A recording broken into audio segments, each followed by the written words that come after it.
সঙ্গীতাস কিচেনে আপনাদের সকলকে স্বাগত জানাই।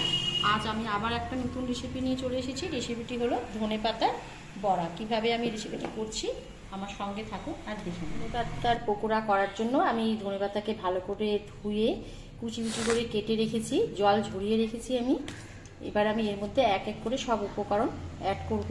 প্রথমে দিয়ে দিলাম কাঁচা লঙ্কা কুচি। আমি দুটো বড় সাইজের কাঁচা লঙ্কা কুচিয়ে রেখেছিলাম। আপনারা ঝালটা আপনাদের স্বাদ অনুযায়ী দিবেন।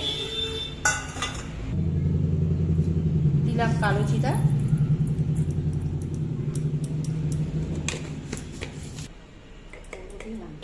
দিলাম হলুদ গুঁড়ো,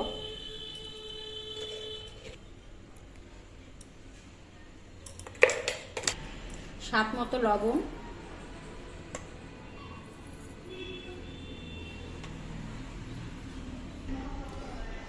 3 চামচ বেসন,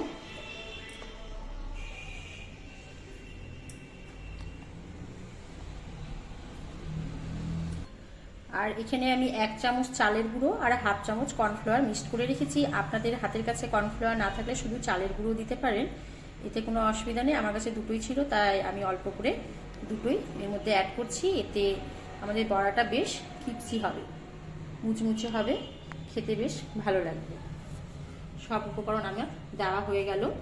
এবার আমি সব উপকরণ ভালো মতো মেখে নেব। আমি কিন্তু এখন কোনো রকম জল অ্যাড করব না।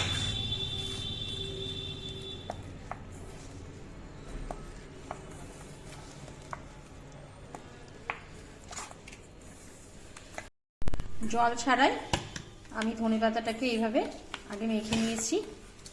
প্রথমে জল কোনো মতেই দেবেন না, তাতে মাখাটা ভালো হয় না আর বড়াটা খেতেও সুন্দর হবে না।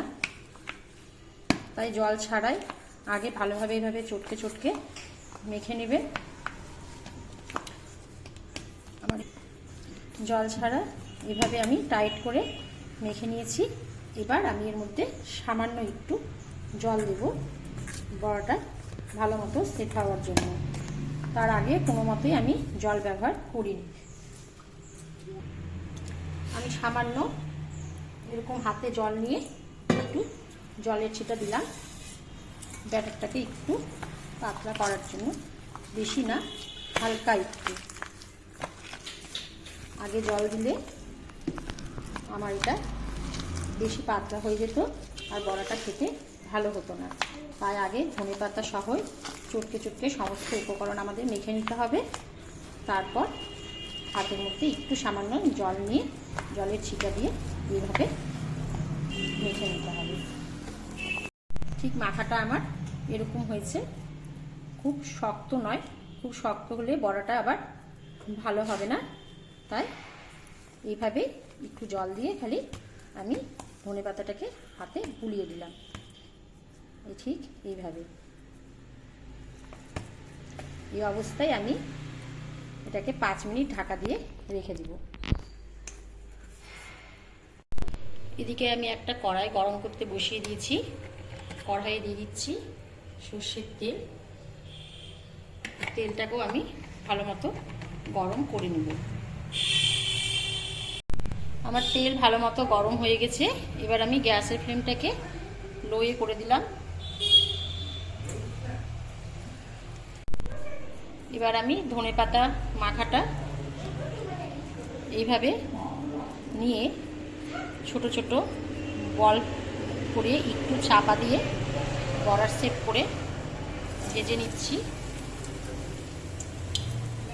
আপনারা যেমন সাইজের পছন্দ করবেন সেরকম শেপ করে আপনারা দিতে পারেন, কিন্তু গ্যাসের ফ্লেমটা অবশ্যই লোয়ে রাখবেন, না হলে বড়া সব তাড়াতাড়ি লাল হয়ে যাবে আর ভিতরটা কাঁচা থেকে যাবে, খেতে ভালো হবে না। তাই অবশ্যই বড়াটা ভাজার সময় আমাদেরকে গ্যাসের ফ্লেমটা মিডিয়ামে রাখতে হবে।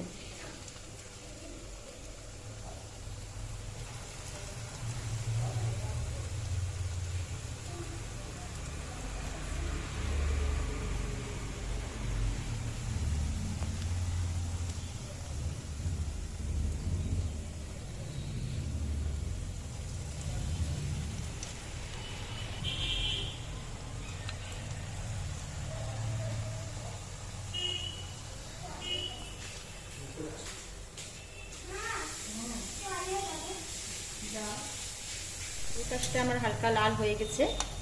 আমি এই অবস্থাতেই বড়াগুলোকে এবার উল্টে দিচ্ছি। গ্যাসের ফ্লেম আমার এখনও মিডিয়ামেই রয়েছে, আমি কিন্তু গ্যাসের ফ্লেম হাই করিনি। আর এইভাবে মিডিয়ামে রেখে বড়াগুলো ভাজার চেষ্টা করবেন, এতে বড়াগুলো খেতে খুব টেস্টি হয়।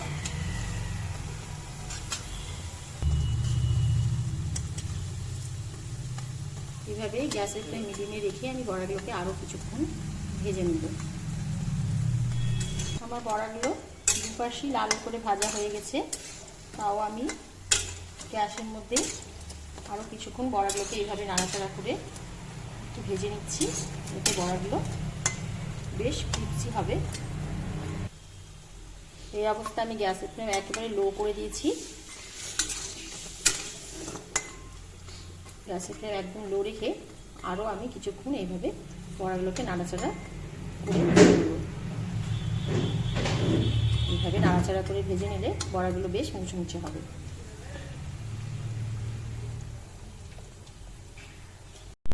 আমার বড়াগুলো বেশ মুচমুচে করে ভাজা হয়ে গেছে। এবার আমি সব বড়া একটা প্লেটে উঠিয়ে নিচ্ছি।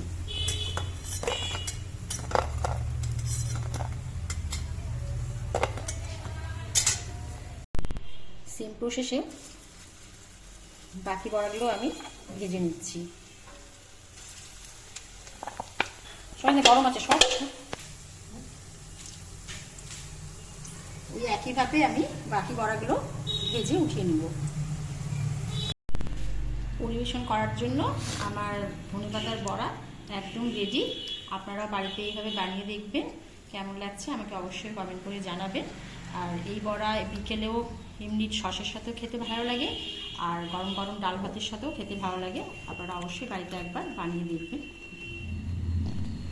আর যারা এখনও আমার চ্যানেলটিকে সাবস্ক্রাইব করেনি, প্লিজ তাদের অনুরোধ রইল আমার চ্যানেলটিকে সাবস্ক্রাইব করে দেওয়ার জন্য, শেয়ার করার জন্য আর লাইক করার জন্য। ধন্যবাদ।